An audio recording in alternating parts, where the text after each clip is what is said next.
Buenos días a todos. En la primera sesión de hoy, más bien dentro de ese marco ensayístico dedicada a la literatura, no sé con qué ampliación del campo vamos a expresarnos, pero pues empiezas tú hablando de... Sobre Félix de Azúa. Vale. Sí, sí, sí. Muy buenos días. Hola, buenos días. Bueno, muchísimas gracias a los organizadores por la gentileza de invitarme y porque es un poco es heterodoxa dentro de este seminario, Verás porque que no. es más de filósofos que de literatos, obviamente, ¿no? Podría haber estado más equilibrado. Pero bueno, muchísimas gracias y lo que voy a presentar aquí... bueno, perdón, sí, yo soy Carlos Femenías y soy profesor de literatura española en la Universidad de Lleida. Y bueno, pues mis intereses están principalmente dedicados pues a la vida cultural, intelectual española desde finales de los años 40 hasta principios de los años 90, ¿no? Y muy especialmente pues a la prosa de ideas, ¿no? Ensayo a la prosa de ideas en su faceta más literaria, ¿no? Más de literatos. Y entonces lo que pensé que podía ser oportuno traer es una exposición sobre Félix de Azúa que permitiese dibujar algunas de las coordenadas de esos cambios o de esas mutaciones que se están produciendo en esos años. Y entonces vamos de manera un poco didáctica, aunque después lo voy a mezclar todo, esos 4 ejes que guían un poco mi exposición para entender esas mutaciones o esos cambios entre los años 70 y los años 90. Son, por una parte, la ambición casi programática, sobre todo en los nacidos en los años 40, ¿no? Eso que llamamos los novísimos, los del ámbito de la literatura, la ambición por sustraerse a una literatura nacional, ¿no? O por sustraerse a una identificación nacional de su producción cultural, por una parte. Por otra parte, una mutación sociohistórica del perfil del lector con el que se trabaja, que va a ser muy acusada pues desde finales de los años 60. El apogeo del ensayo como un género con una entidad, o digamos que como un género con el que construir un proyecto estético, que es algo que no se había dado antes de manera tan... Bueno, sí se había dado antes en la Edad de Plata, evidentemente, ¿no? Pero en el pasado inmediato, la literatura de los años 50, por ejemplo, está hecha de cultivadores de la novela o de la poesía que derivan en el ensayo, mientras que esta otra está hecha ya de ensayistas de fábrica, ¿no? Que ya se producen o se dan a conocer como ensayistas, lo que tiene que ver, después lo abordaré, yo creo que con la aparición de una industria del ocio, ¿no? En la que van a ocupar un papel importante. Entonces, el apogeo del ensayo como uno de los géneros mayores en el espacio literario y, finalmente, hablaba de una mutación sociohistórica del lector. La otra es una mutación del escritor o del perfil del escritor que tiene mucho que ver con la disolución de ciertos imaginarios heroicos en torno a la cultura, ¿no? Que son los que van a desaparecer, ¿no?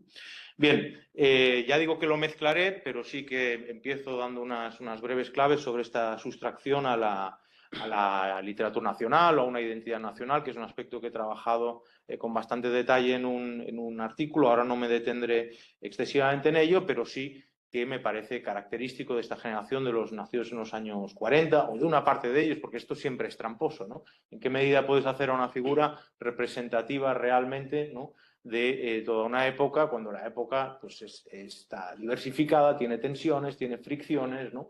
Pero digamos que la simplificación tiene una parte de dibujo de una tendencia o de lo novedoso, ¿no?, de lo que resalta en un momento, ¿no? Entonces, dentro de ese contexto de internacionalista, el de una vanguardia contracultural, en el que aparecen una parte de estos nuevos ensayistas, ¿no? Es muy acusada, en el caso de Azúa es muy explícita, pero se podría llevar también al ámbito de la novela, al ámbito de la poesía, la voluntad de no pensar bajo la rúbrica o bajo el marbete literatura española, el de desnacionalizarse, ¿no? Despojarse de la nacionalidad.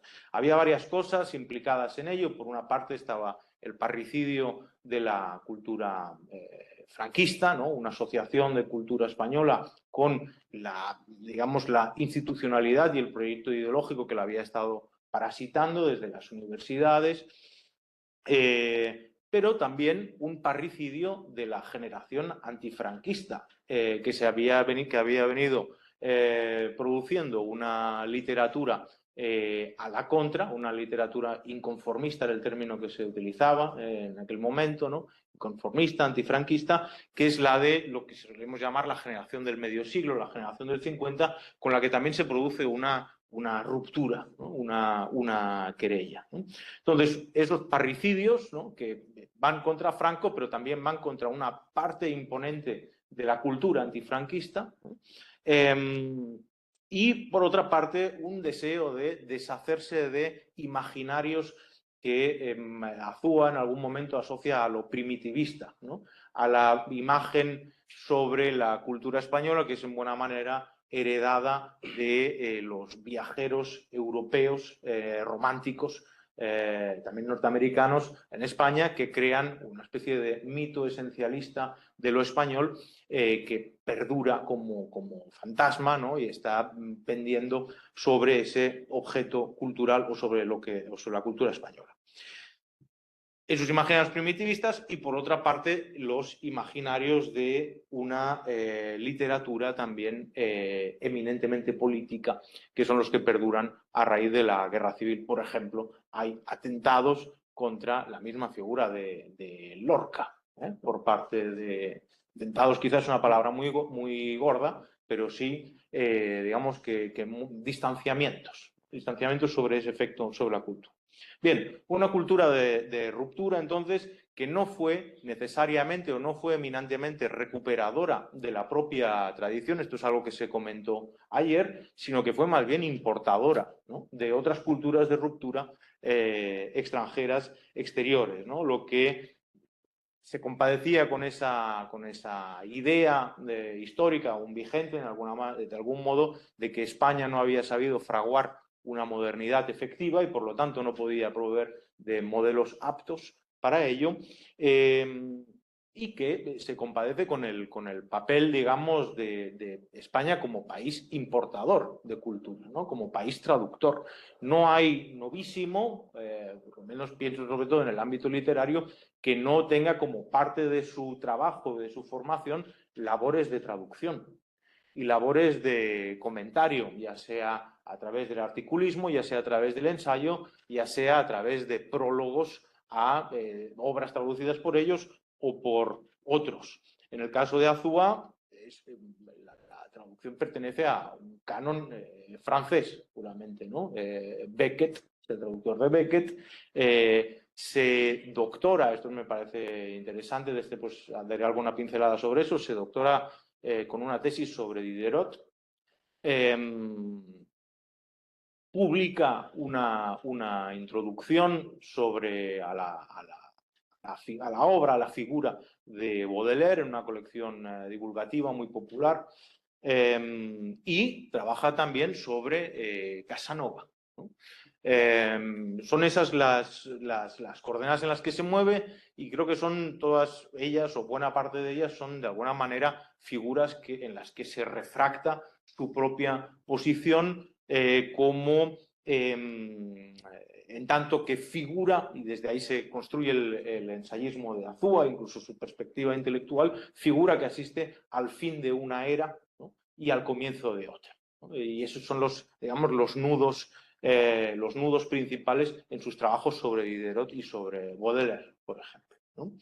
Bien, como digo, una literatura muy pensada, muy hecha desde la traducción, desde un grado cero de lo nacional en esa enunciación, y me parecía que podía ser ilustrativo al respecto un breve cotejo de cuáles son los títulos ensayísticos, un breve cotejo entre Félix de Azúa y Pere Agín Farré, ¿no?, que va a hacer una deriva hacia el catalán, se ha dado a conocer como poeta en castellano, ha entrado brillantemente, pero se desplaza hacia el cultivo de la lengua catalana, y me parece que es algo muy, muy ilustrativo. Si Agín Farré, por ejemplo, dedica en los años 70 ensayos a figuras como J.B. Foix, como Miró o como Tapias, ¿no?, que le permiten imaginar o que le permiten situarse dentro de una tradición cultural vanguardista, moderna, cosmopolita, catalana. En el caso de Azúa no se produce eso. Todos los referentes son franceses. Y Azúa, por ejemplo, ocupó una plaza de lector de literatura española en la Universidad de Oxford entre 1979 y 80, creo que es, si no me falla la memoria. Evidentemente sí que dedica trabajos a la literatura española, pero artículos, no libros, ¿no?, como va a dedicar a esas otras figuras francesas. Creo que todo ello es bastante ilustrativo de cómo la cultura catalana, digamos, por el hecho de la interrupción, obstrucción a su propia tradición que había supuesto la dictadura, digamos que podía fundamentar la nueva producción en la búsqueda de una continuidad cultural. En el caso de la española, de lo que se trataba era de producir la interrupción, digamos, ¿no? Producir la interrupción con respecto a la cultura que había venido imperando hasta ese momento. Creo que es un cotejo que es interesante para pensar los dos problemas, o los problemas que se encuentra la cultura española al salir de la dictadura, ¿no? Bien. Forma parte Azúa de una élite cultural muy, muy vinculada ya durante el tardofranquismo al mundo editorial, ¿no? De escritores que se encuentran vinculados fuertemente, ya sea a Seix Barral o ya sea a la Gaia Ciencia, por ejemplo, ¿no? Una leva, ¿no?, de escritores que mantienen sus contactos muy directos con los espacios mercantiles, digamos, de la literatura, ¿no?, o con las infraestructuras de edición, ¿no? Lo que lleva a, digamos, por una parte, a una posición preeminente muy temprana, que también se compadece con lo que está sucediendo en ese momento en la cultura española, ¿no?, que busca nuevos talentos, por ejemplo, autores sin apenas obra que son lanzados muy tempranamente al estrellato, o sobre los que se va creando incluso un mito cuando no han dado apenas nada. Pienso en el caso de Julián Ríos, por ejemplo, cuya primera novela no va a llegar hasta el año 86, pero ya hay un mito y una expectativa alrededor de unos cuantos fragmentos que se han publicado, y es cierto que en plural, ¿no?, en revistas de mucho impacto. Pero bueno, bien, una élite que llega muy pronto a tener esa notoriedad pública, que lo hace bajo unas condiciones, digamos, de horizonte histórico revolucionario, o de retóricas revolucionarias, o donde la tónica cultural está totalmente permeada por la idea de revolución, y que, sin embargo, pasa a ingresar o pasa a vivir el ingreso en una democracia que no se compadece para nada con las premisas, digamos, retóricas, revolucionarias en las que se habían educado. Hay un proceso de duelo que es especialmente, está en todos, pero en Azúa es clarísimo, en los años 80, que es el de la expresión del asco o de la aversión hacia el mundo democrático o el nuevo mundo democrático, y hacia las posiciones de poder que rápidamente han ido ocupando, ¿no?, han ido adoptando quienes estaban en los lenguajes de la revolución. Y es allí donde aparece un díptico de novelas que es especialmente famoso. Una es del 1986, La historia de un idiota contada por él mismo, y la siguiente es del año inmediato, que fue premio de novela Anagrama, Diario de un hombre humillado. ¿no? Y son esas las figuras que me parece que expresan parte del tono cáustico, asqueado, de la altivez, incluso desde la que se contempla la marcha de la vida española en los años 80 por parte de algunas de estas élites intelectuales, ¿no? Novelas que discurren entre la novela de formación, ¿no? Y por otra parte entre una especie como de diario de un hijo del siglo, ¿no? Que son unas figuras que Azúa, a las que Azúa recurre. Y, por ejemplo, tiene un prólogo sobre Villiers de L'Isle Adam, discúlpenme los franceses la pronunciación, donde se refiere a toda esa generación cuya inteligencia les ha llevado a saberlo todo, ¿no? Y a desgajarse del mundo, ¿no? A ver el mundo desde una especie de posmundo que tiene mucho que ver con las resacas revolucionarias, evidentemente, ¿no? Con ese punto de vista. Me parece muy significativo a este respecto también, por ejemplo, el título de un libro, del primer poemario que publica John Juaristi, que es Diario de un poeta. Evidentemente hay una broma con Juan Ramón Jiménez, de un poeta recién cansado, ¿no? Una llegada a los años 80 bajo el cansancio, bajo una especie de tedio vital. Bien, tenía citas para ilustrar todo esto, pero creo que seguiría de tiempo. Entonces, bueno, la figura a la que recurre ese idiota, ese hombre humillado, es la figura de Dostoyevsky, a la que dedica Azúa un trabajo muy interesante que apareció en la revista Quimera en el año 1984, de título fantástico. Azúa es, digamos que uno siempre ríe con Azúa, discrepe o esté de acuerdo, siempre ríe, ¿sí? El título es El escritor como hombre insoportable, ¿no? Y tiene que ver realmente con lo insoportable de ese punto de vista, ¿no? Lo insoportable moralmente, lo abyecto de pasar tiempo no solo ya con un narrador como los de Dostoyevsky, sino con el Azúa que escribe en prensa en los años 80. Por ejemplo, en una de las primeras, la primera compilación de artículos en prensa y ensayos y conferencias que publicará, tiene un título también muy de estos años, El aprendizaje de la decepción. Es un libro que se publica creo que en el 89 o algo así, y unos pocos años después ese tono insoportable, desagradable, buscadamente, se recogerá en 50 salidas de tono, será el título, ¿no? Salidas de tono, 50 reflexiones de un ciudadano, así se titula. Bueno, como siempre en Azúa, antes me refería pues, a esa tesis sobre Diderot, al trabajo sobre Baudelaire. Como siempre en Azúa, digamos que la comprensión de los hechos históricos se basa siempre en duraciones largas, ¿no? En espacios diacrónicos.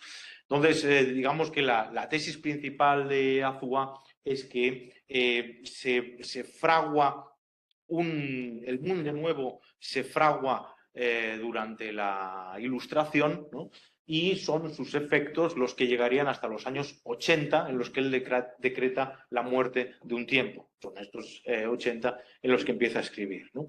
La idea principal es que se carece, ¿no? A partir de la muerte de Dios, entendido así Dios en un sentido laxo, amplio, ¿no? A partir de la muerte de Dios desaparece, un ordenamiento moral que pueda hacer de pegamento, ¿no? Y a partir de allí pues sigue habiendo una serie de lenguajes, pero lo que predomina es básicamente la técnica, ¿no? La técnica donde se utiliza, pues se sigue utilizando evidentemente el lenguaje del progreso, el lenguaje de la racionalidad, pero donde desaparece una idea de lo humano, ¿no? Una idea de que la sociedad se encamina hacia algún tipo de fin, ¿no? Creo que todo ello tiene que ver con ese aspecto al que me refería al principio, que es la desaparición de esos imaginarios heroicos de la cultura, que es la desaparición del factor humano, ¿no? O del peso de lo humano para producir tiempo, ¿no? Para producir tiempo histórico, para producir cambios históricos. No sé cómo voy de tiempo. Tengo Es hasta las 5, pues has hablado un poco menos de 20 minutos, 19 minutos. Pues, Vale, seguir 5 minutos, 5 o 6 minutos, minutos. vale, perfecto. Perfecto. Bueno, bien, entonces, un momento nihilista que él reconstruye pues, desde un proceso que arranca con la Ilustración y que llega a sus tiempos y que tiene que ver con una idea de muerte del ideal, ¿no? Muerte del ideal, que es, no obstante, liberadora, o que Azúa plantea en términos liberadores, no meramente nostálgicos. Esa es la trampa en la que caemos siempre, yo creo, cuando nos acercamos, pero en eso incide bastante. Hay una especie como de complacencia, ¿no? o de placer en que se hayan perdido ciertos ideales que él concibe bajo lo tiranizante, igual que la figura clásica del intelectual, con eso cerraré, a la que tampoco quiere acogerse o acercarse. El modelo, ¿no? o digamos dentro de ese espacio de nihilismo, de momento nihilista, los años 80 dieron bastantes novelas, novelas de formación. Yo tengo localizadas unas cuantas que son como muy claras, la de Azúa, evidentemente, pero también Juan José Millás, con El desorden de tu nombre, también Vicente Molina Foix, con La quincena soviética, Cristina Fernández Cubas, con El año de gracia, ¿no? Una serie de novelas en las que se practicaba un suicidio, ¿no? Un suicidio de aquel que había sido uno, ¿no? Como si en los años 80 se produjese un corte con la peripecia, con la propia biografía y un reinicio. Es la figura del suicidio la que aparece en sus libros, ¿no?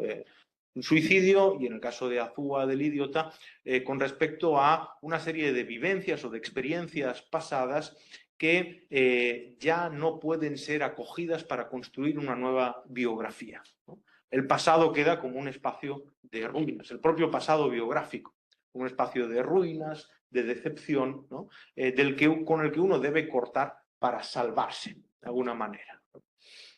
Bien, es una literatura de esos años 80 de ataque contra la propia generación, contra la mentira idealista en la que se educó la propia generación, contra uno mismo, y sus consecuencias posteriores serán el ataque descarnado contra todo idealismo o contra toda rehabilitación de un idealismo, ¿no? Como si uno desease ver morir de una vez por todas aquello que uno decretó muerto, ¿no? Como si no pudiese consentir verlo reaparecer o verlo resurgir en otras partes.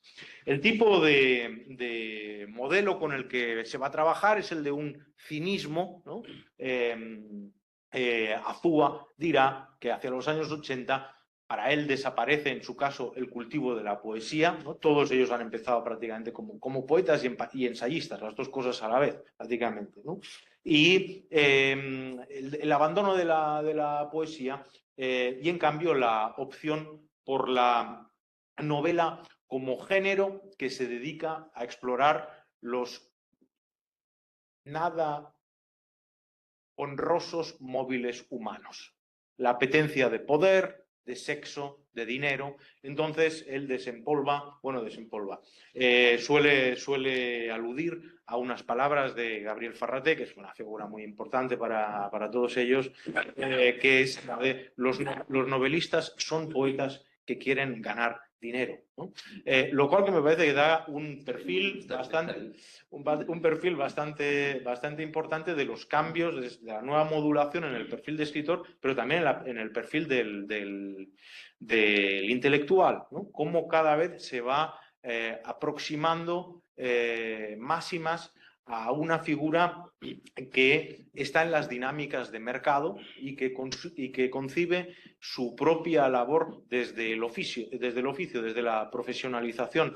Creo que en Azúa se puede entender la figura del intelectual así, y mira que es casi una contradicción, ¿no? Por ejemplo, es una herejía hablar de la profesión de intelectual, ¿no? O el oficio de intelectual, pero es hacia donde se están acercando en un sistema en un espacio rico de cabeceras, de conferencias que remunera esas prácticas y en las que se profesionalizan, a las que se deben. Bueno, voy cerrando porque bueno, no podré tocar todos los temas que había planteado, pero quería hablar sobre esa desromantización de esas dos figuras, ¿no? Del lector y del escritor.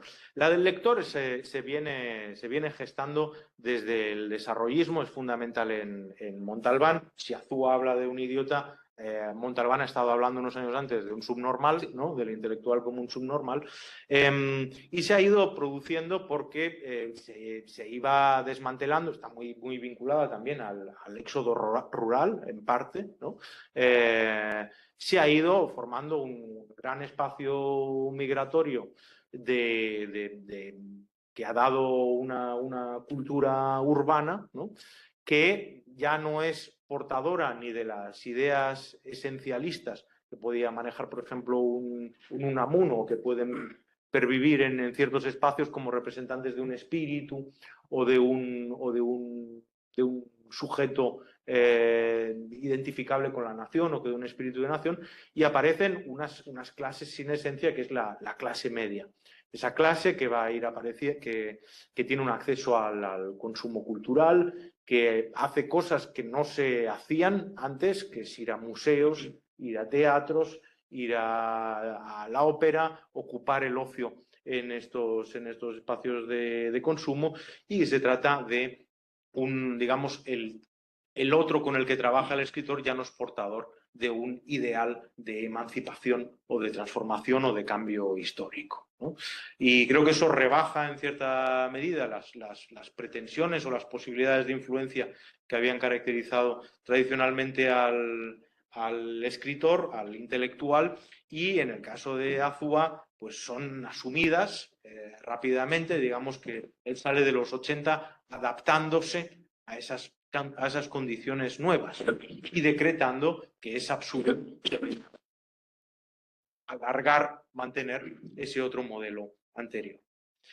Y bueno, con esto acabo ya. En fin, tenía bastantes cosas, espero que en el escrito sí que poder traerlas con más calma. Muchísimas gracias. Sí.